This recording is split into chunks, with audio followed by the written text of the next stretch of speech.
欢迎来到 Nguyen TV 频道，请订阅频道，所以大家不要错过当天最热门的新闻。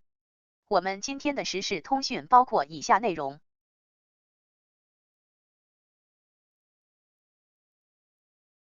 长空之王首日票房拉垮，顶流王一博扛不起票房。今年五一档的种子选手一定非长空之王莫属了。然而，首日票房却非常拉胯。根据猫眼上的数据，首日票房仅只有7562万，这里面还包括预售时候的6000多万。也就是说，在上映首日，这部电影的票房也仅只冲刺了1000多万。更可怕的是，这部电影的上座率只有 7.7%， 远远低于这么多年的 28%， 以及人生路不熟的 18%， 远远对不起 38.7% 的排片。有的网友可能说了，长空之王的排片都是大厅，座位多了上座率就少了。但是你再看场次人均，长空之王是 12.5%， 同期上映的其他两部电影都在 20% 以上。不比不知道，一比真的是大跌眼镜。可见这部电影最大优势也就是预售时候粉丝冲的几千万了，一到正式上映就原形毕露了。在想看人群中，女性群体也占据到了 75%， 可见王一博的粉丝也是尽力了。要知道，这部电影原本的预测票房可是接近10亿的，如今猫眼上的预测票房也改成5亿多了，直接被腰斩。这部电影是韩寒监制的，还有顶级流量王一博、周冬雨、胡军等人气明星的加盟，上映之前更是一水的好评，但为何票房这么拉垮呢？是市场的原因呢，还是电影本身的问题？顶流王一博扛不起票房，首先是电影题材的原因。电影是一部偏主旋律的电影，讲述的是试飞员的成长故事。主人公是王一博出演的雷雨等优秀的飞行员被选拔成为了优秀的飞行员，在队长张挺的带队指挥之下，完成了最新型战斗机的试飞。任务逐渐升级，试飞员们也在和死神做着生死斗争。电影筹备了3年时间，导演有一位朋友是个试飞员，在试飞任务中牺牲。导演也希望通过这部电影让观众们了解到试飞员这个群体。这个职业距离观众们还是太远，很多观众们不了解，也很难做到共情。这几年的主旋律电影能够取得好成绩的，也都是和战争挂钩的，比如战狼系列、红海行动、长津湖系列电影等，让观众们觉得很有戏剧张力。甚至流浪地球2都加入了很多空战的大场面，也成为了吸引观众们走进电影院的卖点。哪怕不了解军事的观众们也都看得很过瘾，至少能够坐得住。而其他单纯讲述军事的，通过军事专业人员的检验是基础，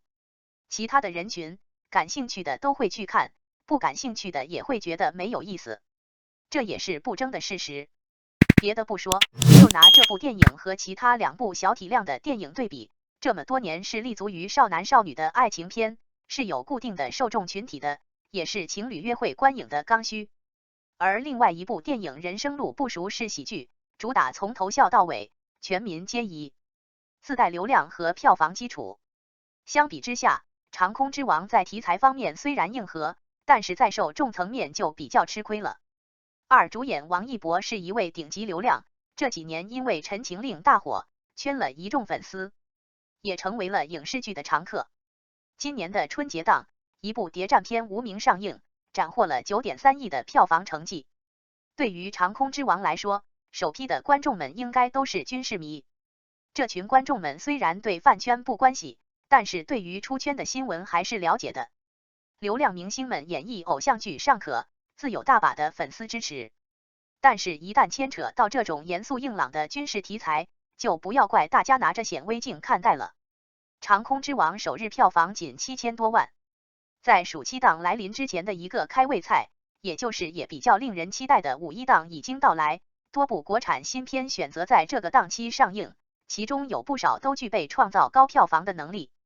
4月28日是今年五一档的第一天，这一天国内市场上映的新电影数量多达10部，他们在当天累计收获了近2亿人民币票房，其中有王一博领衔主演的空军动作题材电影《长空之王》，拿下了日票房冠军。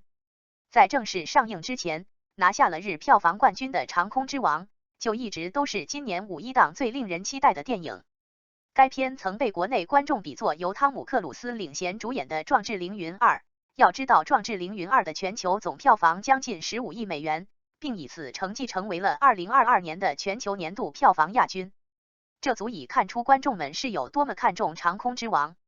长空之王》是由并不怎么出名的导演刘晓世执导，王一博、胡军和于适联合主演，周冬雨特别出演。主要讲述了雷雨、王一博士等飞行员经过严苛选拔，正式成为了我国新一代试飞员。他们在队长张挺、胡军士的带领下，参与到尖端新式战斗机的试飞工作中，在不断挑战战机和自我极限的过程中成长的故事。只是看故事情节，《长空之王》与去年上映的《壮志凌云2》的确是很像，不过相比之下，他们之间的质量还是有着不小的差距。其实一开始，从各方面都能够看出，《长空之王》在国内绝对具备很强的票房收割力。映前该片的预售总票房突破了1亿人民币，还有它的平台想看人数也达到了140万人次。有人因此预测这部电影的最终总票房至少能够突破10亿人民币，更有人预测它的票房会在20亿人民币以上。因而，演员王一博也具有了一定的票房号召力。不过这一切还只是预测，当影片正式上映之后，它的首日票房成绩其实并不是很理想。上映的第一天，《长空之王》只收获了7000多万人民币票房，竟然没能破亿，甚至还不如日本的2部动画影片《铃芽之旅》和《灌篮高手》。不理想的首日票房成绩，也直接使得影片的预测票房大幅度下滑，从一开始的10亿直接降到了不到6亿。通过观众们的评价来看，《长空之王》的口碑还是比较不错的，它的剧情很燃，而且还有泪点，让人热血沸腾又让人很感动。如此好的口碑，首日票房却不理想，原因可能是不少观众都在观望，毕竟王一博还是一位演技备受质疑的流量演员。感谢您观看视频，如果您觉得本时事通讯有用，请不要忘记点赞、评论和订阅。祝您生活愉快，充满活力，再见。